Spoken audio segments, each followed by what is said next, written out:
Han, okay ka lang ba dyan? Bakit parang kapos ka sa paghinga ngayon? Pagtataka ng mister ko nung minsang kausap ko siya sa telepono habang nakakulong ako sa bisig ng isang tricycle driver na di nagsasawang dalhin ako sa kama sa bawat pagsapit ng gabi ng aking bakasyon. Hindi ko naman magawang tanggihan dahil sadyang pati ako ay nahumaling na rin sa nakaw naming sandali. Ngunit akala ko isang lalaki lang ang kaya kong bigyan ng pagkakataon. Kahit hindi ko asawa. Ngunit nagkamali ako. Dahil ang katulad kong edukada at matinong babae ay magagawang maging madumi pala para lamang sa kanila. Itago niyo na lang ako sa pangalang Brenda. 29 years old. May taas na 5'5". May asawa at may isang anak na lalaki na nasa elementarya. Nagtatrabaho ako bilang teller dito sa isang bangko sa Canada. Maraming nagsasabi na kahawig ko raw sa muka si Maha Salvador na medyo matangkad ng kaunti. Hindi ko alam kung totoo pero ang alam ko lang, marami pa ring lalaki sa opisina ang gustong manligaw sa akin kahit alam nilang kasal na ako. 8 years nang nanirahan ako dito sa Canada, kasama ang pamilya ko. Hindi ko alam kung tama bang ibahagi ko sa inyo ang kakaibang karanasan ko nung minsang magbakasyon ako sa Pinas. Hindi ko pa rin kasi makalimutan ang sandaling nagkaroon ako ng lihim sa aking asawa. Tungkol sa namagitan sa amin ng isang tricycle driver na pamangkin ng mister ko. Year 2016, nang magbakasyon ako sa Pilipinas, nang minsang magkaroon ako ng 1-month vacation sa aking trabaho. Gusto ko rin kasing mabisita ang pamilya ko at ang pamilya ng asawa ko na nasa Laguna rin pareho. Han, ayaw mo ba talagang sumama ako? Baka magulat na lang sila dun sa Laguna bakit hindi kita kasama. Dismayadong tanong ko sa asawa kong 48 years old. Oo, tama kayo ng narinig. Malayo ang age gap namin ng asawa ko. Kahit ganoon, wala naman akong pinagsisisihan na pinakasalan ko siya. Lalo't nabigyan niya naman ako ng isang anak na lalaki sa kabila ng edad niya. Masikaso din at mabait ang asawa ko. Kaya napakaswerte ko sa kanya. Pero isang bagay lang ang naging problema ko simula nang magpakasal kami. Yun ay ang kakulangan niya sa usaping kama. Hindi niya naibibigay madalas yung hinahanap kong alapaap. Madalas siyang sumuko agad, dahil na rin siguro sa edad at sa rayuman niya. Iniintindi ko na lang din dahil choice ko rin naman na mag-asawa ng may edad na. Huwag mo akong alalahanin dito, Han. Basta ang isipin mo, mag-enjoy ka lang sa bakasyon mo. Tsaka huwag mong kalimutan yung padala kong pasalubong sa bahay at pati na rin yung sapatos si Jeric na Nike. Pangarap niya daw yun pang basketball sa liga nila. Si Jeric ay ang paboritong pamangkin ng mister ko. Napansin kong masyado silang close nung huling nagbakasyon kaming mag-asawa sa Pinas. Kaya hindi na ako nagtataka kung bakit lagi niya itong pinapasalubungan ng mga damit o mga gamit. Medyo may pagkapilyo din to. At maraming tattoo sa braso. Pero aminado kong may itsura at maganda ang pangangatawa ng binata. Nasa edad 24 na siya at kasalukuyang namamasada ng tricycle at nakikipagsapalaran sa kalsada. Okay, Han. Pero bagong flight ko, baka pwede ka ngayong gabi. Hiling ko sa mister ko. Sure, Han, ikaw pa ba? At bago pa nga ako makauwi sa Pinas, ay sinulit namin ang gabing yun. Ngunit di ko inakalang magiging bitin para sa akin ang gabing yun. Dahil na rin sumuko agad ang mister ko. At natulog na ng mahimbing. Bigla daw kasing sumama ang pakiramdam niya. 1 linggo na akong nasa Pinas noon. Tuwang-tuwa ang pamilya ko sa pasalubong ko. Nakapasyal na rin kami sa iba't ibang lugar. Nakakapagod pero masaya talaga. Minsan ay nagkalungkat ako ng package na dala nang makita ko ang sapatos na bilin sa akin ng asawa ko na ibibigay ko sa pamangkin niya. 2 barangay ang pagitan ng bahay namin sa bahay nila Jeric. Mga 3 bahay naman ang pagitan ng bahay niya sa bahay ng asawa ko. Nagpa siya kung magpunta roon kinabukasan ng umaga para ihatid ang sapatos na padala ng mister ko. Maaga akong naligo ng umagang yun. Nagsuot ako ng blouse at palda na paborito kong isuot. Nagpahatid ako sa kapatid ko papunta kila Jeric. Mabilis lang ang naging biyahe. At palapit pa lang ng waiting shed ay tanaw ko na si Jeric na nakaabang sa mga pasahero. Kasama niya ang 2 pang lalaki. Isang kaedad niya at isa naman ay mukhang manong na. Naka-jersey siya at short lang ng oras na yon. Matagal-tagal ko na ring hindi nakikita ang pamangkin ng mister ko. Hindi naman nalalayo ang edad niya sa akin dahil nga sa may edad na rin ang mister ko nung pakasalan ko siya. Pero isa lang ang napansin ko. Mas naging mature na siyang tingnan kumpara dati. Mukhang batak na rin ang katawan. May itsura talaga si Jeric. May pagka-bad boy looks lang talaga. Palibasa laging nasa lansangan. Nang tumapat ang sasakyan namin kung saan sila nakapark, ay laking gulat nito nang makita ako sa aking pagbaba ng kotse. Tita Glenda, kailan pa ho kayo nakauwi? Nasaan ho si Tito Waldo? Pagtatakang tanong niya sa akin. Ay nako, wag nang titang itawag mo sa akin. Halos 5 taon lang naman ang agwat natin. Nagmumukha naman ako matanda niyan eh. Sabi ko. Ayun, nagpaiwan. Ayaw niyang iwanan yung negosyo niyang car wash.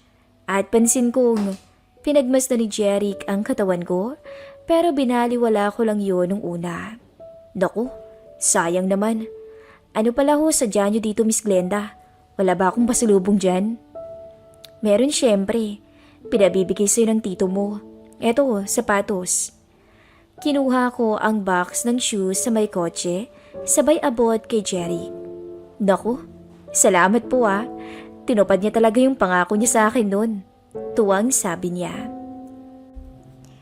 Dahil natuon ang atensyon ko kay Jeric, hindi ko napansin na kanina pa pala ako pinagmamasdan ng mga kasamahan niyang tricycle driver.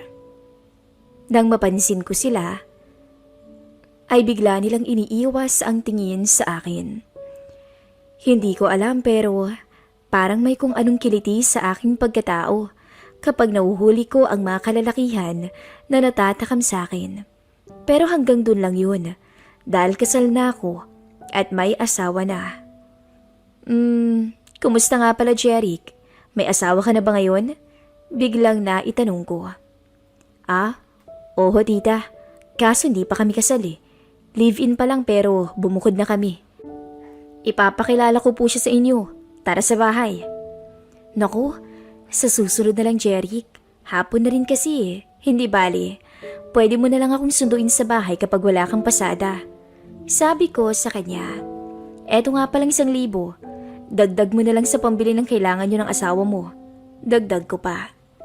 Dahil medyo nakakaangat kami sa buhay ng mister ko, hindi naman kami naging madamot sa mga kamag-anakan niya. Kung meron kami, magbibigay naman kami, lalo't alam namin na hindi naman sinuwerte sa buhay yung iba, katulad ni Jeric na isang tricycle driver. Salamat po ah, sana makilala nga kayo ng misis ko. Lumipas ang mga araw. 2 linggo na lang ay babalik na ako sa Canada. Nasa beranda ako ng bahay namin noon ng hapon. Nagkakape. Kakagising ko lang din nang biglang bumungad sa gate namin si Jeric. Naka-tricycle to. Agad ko naman siyang pinagbuksan. Anong meron Jeric? Napabisita ka yata? Tanong ko. Susunduin ko sana kayo eh. Birthday kasi ni Mrs. May konting handaan at inuman sa bahay. Ganon? O sige, antayin mo ako at maliligo lang ako. Nakakahiya naman. Sagot ko. Dahil bakasyon ko, lahat ng pwedeng puntahan at galaan ay pinupuntahan ko. Hindi ko pwedeng palagpasin ang pagkakataon sa bawat araw. Ilang minuto lang ang lumipas nang lumabas ako sa bahay. Nakaayos na ako. Plain t-shirt at jeans na fit. Hindi sigurado pero tila may ibang kahulugan kung paano ako tignan ni Jeric habang papalapit ako sa tricycle niya. Nang sumakay ako ay nagsalita siya. Swerte talaga ni Tito at ikaw ang napangasawa niya. Mabango na, maganda pa. Naku, bolero ka pa rin talaga. Baka isumbong kita sa misis mo niyan. Biro ko. Sa totoo lang naman ako eh. At nagsimula ng umandar ang medyo may kalumaang tricycle na pampasada niya. Medyo may kalapitan lang din ang lugar nila sa amin. Kaya wala pang 10 minuto ay naroon na kami. Nagulat ako dahil masyadong maliit lang ang inuupahang bahay ng mag-asawa. Parang isang kwarto lang ang lawak. Agad kaming nagtungo sa loob pagka-park ng tricycle sa tapat ng bahay. Wala yatang bisitang asawa mo, Jeric? Tanong ko nang mapansing walang ibang tao kundi kami lang. Hindi na kami nag-imbita pa kasi mahiyain din ang misis ko eh. Ella, andito na si Tita Brenda, yung sinasabi ko sa yung asawa ni Tio. Hi ate, bati ng babae sa akin habang inaayos ang mga pagkain sa maliit na mesa. Maganda rin ang misis ni Jeric. Kung sa bagay, may itsura din naman siya, kaya siguro nagustuhan din siya ng babae. Hi. Happy birthday nga pala, Ella. Salamat po, Ate Glenda. Maya-maya lang ay sabay-sabay na kaming kumain ng mga handa. Simple lang ang handa, pansit, kaldereta at soft drinks. Nang matapos kumain, ay tuloy ang aming kwentuhan, hanggang sa magkayayaan kaming uminom na 3. Pumayag na rin ako, total kaming 3 lang naman. Pero bago yun, napansin kong naglatag muna ng higaan si Ella sa bandang sulok ng bahay. Parang isang kwadrado lang talaga ang bahay, pero naroon na ang lutuan at iba pa. Bumili ng ilang beer si Jeric, at sa kanyang pagbalik ay nagsimula na ang aming inuman at kwentuhan. Aminado kung hindi na ako masyadong nakakatikim ng alak simula nung mag-asawa ko, kaya feeling ko ay madali akong malalasing. Tuloy ang kwentuhan namin sa mga buhay-buhay namin o mga naging karanasan. Hanggang sa mapansin ko ang pag-haplos ni Jeric sa legs ng misis niya paitaas, na mukhang lasing na rin ng mga oras na yun. Nasa harapan ko lang silang dalawa at magkatabi. Pero lalo akong nagulat nang magtama ang mga mata naming dalawa ni Jeric. Kumindat siya sa akin. At maya-maya lang, binuhat niya ang misis niya para ihiga sa nilatag na higaan. Mukhang nakatulog na to sa kalasingan. Pasensya ka na ho ah, mahina talagang uminom si misis. Sabi niya habang inaayos ang pagkakahiga ng asawa. Ganun ba? O siya, Jeric, medyo hilo na rin ako eh. Baka makaistorbo pa ako sa inyo. Salamat nga pala sa pag-imbita ha. Palabas na ako ng pinto nang biglang hilahin ni Jeric ang braso ko pabalik. Napabalikwas ako at sa paglingon ko ay isang mapangahas na halik ang aking nasalubong mula kay Jeric. Agad kong naitulak siya sa pagkabigla. Anong ginagawa mo? Paano pag nakita ka ng misis mo? Huwag po kayong mag-alala. Malabong magising si Ella pag lasing. Pagkasabi noon, agad akong hinila ni Jeric at isinandal sa pader. Dahil nahihilo ako, hindi ko magawang tumanggi sa binatang tricycle driver. Namalayan ko na lang na unti-unting bumababa ang zipper ng jeans ko. Agresibong binigyan niya ako ng halik na bumaba pa ng tuluyan hanggang sa mapakagatlabi na lamang ako. Namalayan ko na lang ang sarili ko na kusa ng tumugon sa nais ni Jeric. Kusang bumukas ang aking mga bibig para bigyang laya ang halik niya sa akin.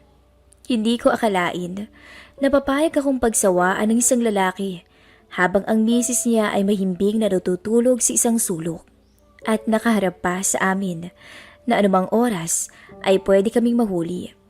Sa puntong yun, hindi ko inasahan ang pamangkin ng asawa ko ang pumuno sa pagkukulang niya sa kama. Halos himatayin ako sa kaba na baka magising ang misis niya, lalo na nang buhatin ako ni Jeric habang nakasandalo sa pader, at di ko talaga makakalimutan ang mga sandaling yun.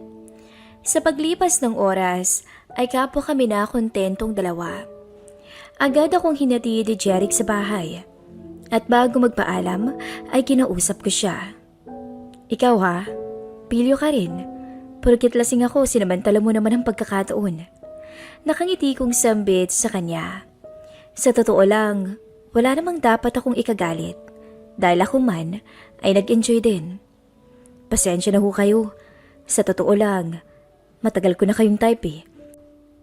Simula pa lang nung pinakilala ka ni Tito sa akin noon. Kahit may gusto ka sa akin, Jeric, hindi pwede. Parehas tayong merong asawa. At alam natin na mali ang lahat ng to.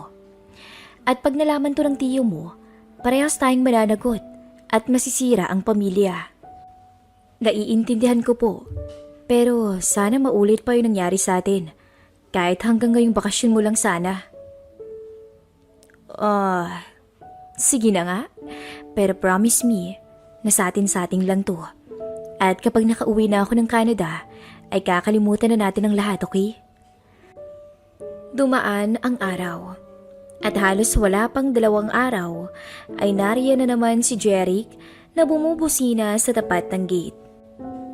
Inaanyayahan ako na mamasyal dahil hindi daw siya mamamasada nung araw na yun. Oh, mismo agad ako? Baka naman hindi ka na nakatulog kakaisip ha? Biro ko sa kanya. Pero ang totoo, ako yung hindi makatulog. Dahil nakakahiyamang aminin, ay nahanap-hanap ko yung gabing inalipin niya ako sa mismong bahay nila. Sobrang namiss kita, Glenda. Medyo kinilig ako nang tawagin niya ako sa pangalan ko nang may ngiti sa labi. Talaga lang ha? Hindi ba dapat yung misis mo ang pinapasyal mo, hindi ako? Sawa na siya sa kakapasyal, kaya naisip ko na ikaw naman ang ipasyal ko at ituring na asawa. Nakangiting biro niya. Pilyo ka talaga. Sa totoo lang, attracted ako sa istruktura ng brusko niyang katawan. Yun din siguro ang dahilan kung bakit ako pumayag agad na may mangyari sa amin. Halos ilang oras din kaming namasyal sa kung saan-saan. Nag-enjoy ako, lalo't mahangin ang hapon na yun. Hanggang sa...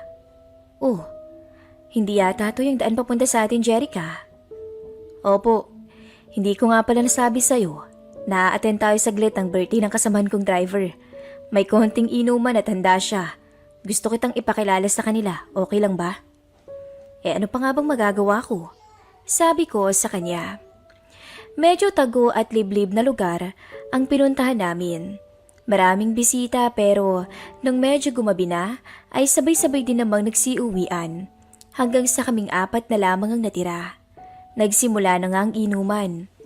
Naiilang man ako dahil puro lalaking kasama, ay mabilis din akong nakapag-adjust dahil mababait naman yung 2 katrabaho ni Jeric. Magaling din silang magpatawa.